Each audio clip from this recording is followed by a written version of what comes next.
chatterbait and how I tie it onto my line, let's go over the rod and reel.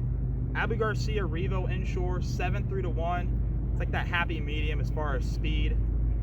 I have it on a Fenwick World Class, the 6-12 rod, perfect for throwing the chatterbait, perfect for throwing jigs, pretty much anything. It's like that all-purpose style rod. Down to 15-pound Spiderwire blue camo. Now you can go to a 20-pound if you want. It depends on where you're fishing, whether it be heavier structure or you're fishing around docks, bridges, or whatever. I like 15 just for, you know, all-purpose. And then I have a 25-pound or a 30-pound fluorocarbon leader tied on to that, down to a uni knot. Now, some people don't know exactly where to tie their line onto a chatterbait. Now, on this diesel chatterbait, it has a loop there. I will get a better picture of that here in a sec.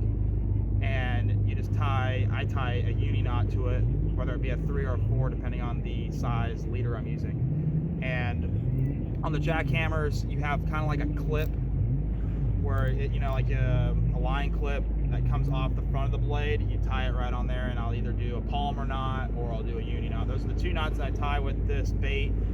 With fluorocarbon, I do a 3-wrap uni, whether it be my leader or say 15-pound trilene fluorocarbon for bass. And then if I'm using braid, usually if I'm throwing braids direct, it's 20 or 30-pound ultracast, and I'm doing a polymer knot with that because I feel like it's the strongest knot, and you don't have to worry about that knot pulling out because of the braid being so thin.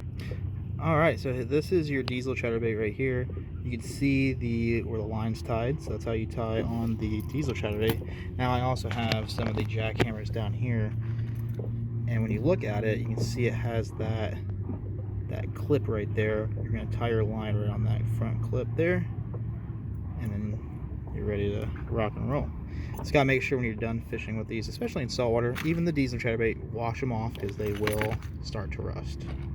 Good luck, guys. Hope this helps. So as far as how I fish this bait, I usually just cast it out, and I'm fishing it in say 2 to 5 foot of water, and I'm almost fishing it like I would for bass. I'm kind of just letting it hit the bottom and just kind of keeping it close in contact with the bottom and just steady reeling it. Now every now and then you'll get grass, or you'll get, you know, a stick or just something gets stuck onto your blade. I'll give it a good twitch, and usually when you're giving it that good hard twitch, you're gonna get a reaction strike. Whether it be a redfish, a trout, a snook, all three of those fish, believe it or not, they will hit this chatterbait. And I usually use this chatterbait when the water's dirty, when we have a lot of wind. It gets really mucked up, and I think that blade, especially this gold blade on this diesel chatterbait, it really gets those fish fired up. It's something they don't hear a lot. Not a whole lot of people throw chatterbaits in Pinellas County. I started throwing chatterbaits for snook probably 5 or 6 years ago and did really well, and then decided to start applying it to my inshore fishing, and it works really well. You definitely want to throw it on a bait caster. It just feels better, and I think it's better for the equipment. If you're going to throw it on a spinning reel, I don't think the gears will last very long with just the way that a spinning reel works. Now, I'm not saying you can't do it, but it just feels better with it being on a bait caster. So let's try a couple different techniques here, just different presentations, and see if we can't pick up a fish. It's been kind of a slow day, but you can see I'm just reeling it, keeping it steady. I can feel the bottom. I'm in about 3 foot of water right now, and I'm just bringing it right through the grass.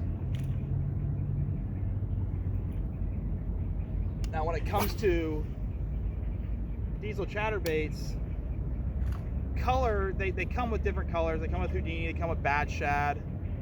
I took those off and I put on the Wright stuff, diesel minnow, and it's been really good. I've caught a lot of nice fish on it. But you can also put a minnows on there. You can put a paddlers, put a jerk shads. It just depends. If the fish aren't wanting a thumping tail, if that blade's too much for them, go to a more quiet bait. Go to something that's not as erratic, and sometimes that'll actually make a difference. So sometimes I'll just reel it straight. Other times I'll just kind of let it fall and just kind of just lift the rod. And believe it or not, I just got bumped right there. Usually on the fall, you'll get the bite. usually when you lift the rod up, when it's coming up off the bottom, you'll also get a bite that way too.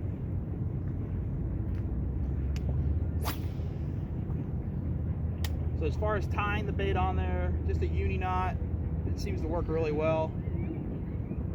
I'll get a close-up look. I know I said that a minute ago. I'll get a close-up look here and I'll add it to the video. I just want to see if we can't get a fish real quick. It's slow. It's definitely hot out. Went from being nice, you know, 70-degree high, now it's mid-80s again.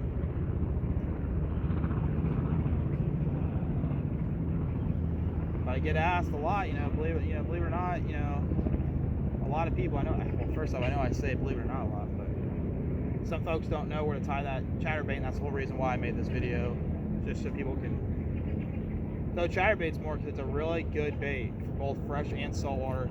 It's one of my favorite freshwater baits, and it's starting to become one of my favorite saltwater baits when you're wanting to change up some things. You know, you don't want to throw the same exact bait every single time. How about that?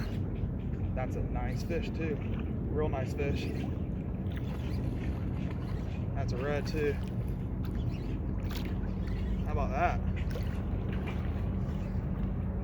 It was only a matter of time. I couldn't do this video without trying to catch a fish.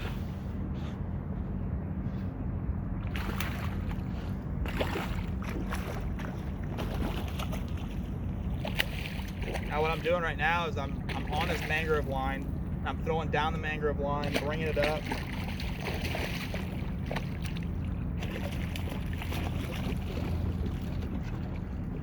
These fish, with the water getting up there, they are getting spunky.